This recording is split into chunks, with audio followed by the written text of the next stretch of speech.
ECE background వాళ్ళు software job crack చేయడం పాసిబులేనా? Yes, 100% possible. ఇన్ కేస్ కంపెనీకి కావాల్సిన స్కిల్స్ అనేవి ఎగ్జాక్ట్ మన దగ్గర ఉంటాయి. Hi everyone, my name is Likhitha Siddhamsetti. I am from Machilipatnam. I come from an electronics and communication background.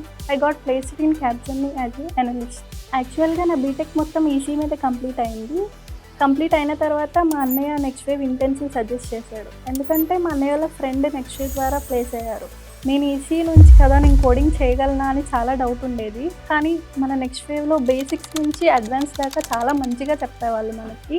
ఆ స్కిల్స్‌ని నేను మంచిగా బిల్డ్ చేసుకున్నాను. అసైన్‌మెంట్స్ అండ్ కోడింగ్ ప్రాక్టీసెస్ అనేవి నాకు చాలా హెల్ప్ అయినాయి. క్లాసెస్ విన్న తర్వాత కోడింగ్ ప్రాక్టీసెస్, అసైన్‌మెంట్స్ రెగ్యులర్‌గా ప్రాక్టీస్ చేయడం వలన నా స్కిల్స్‌ని నేను బిల్డ్ చేసుకున్నాను. అండ్ నెక్స్ట్ థింగ్ వచ్చేసరికి నాకు సక్సెస్ కోచ్ చాలా సపోర్ట్ చేశారు. నాకు ఏదైనా క్వెరీ ఉన్నా వాళ్ళని రీచ్ అవుట్ అవుతే వాళ్ళు నాకు వెంటనే సాల్వ్ చేసేవాళ్ళు. వాళ్ళు మోటివేట్ చేయడం వల్లనే నేను ఇలా సక్సెస్ అయ్యా. నెక్స్ట్ వేవ్‌లో జాయిన్ అయిన 2 మంత్స్‌కే నాకు జాబ్ పోర్టల్ అనేది ఓపెన్ అయింది. ఆ జాబ్స్ చూసుకొని నాలో నేను కాన్ఫిడెంట్ బిల్డ్ చేసుకొని ఎలాగైనా నేను 100% ఎఫర్ట్ ఇవ్వాలి అని చెప్పి ఫిక్స్ అయ్యి డైలీ ఒక 5-6 అవర్స్ స్పెండ్ చేసేదాన్ని. అలా ఫైనల్లీ నేను క్యాప్‌జెమినీలో జాబ్ క్రాక్ చేశాను. నేను క్యాప్‌జెమినీకి అప్లై చేశాక నాకు చాలా డౌట్ ఉండేది. నేను ఈసీఈ బ్యాక్‌గ్రౌండ్ కదా! నేను షార్ట్ లిస్ట్ అవుతానా లేదా అని చెప్పేసి.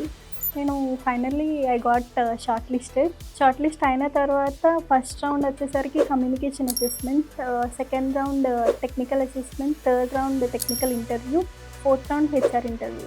నేను ఏదైతే నెక్స్ట్ వేవ్‌లో స్కిల్స్ నేర్చుకున్నానో అవే నేను అక్కడ యూజ్ చేశాను. అవి నాకు చాలా హెల్ప్ అయినాయి. Then I got a mail. I got placed in Capgemini. I really felt happy for that.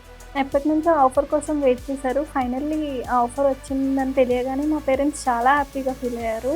అది చూసి నేను ఇంకా హ్యాపీగా ఫీల్ అయ్యాను.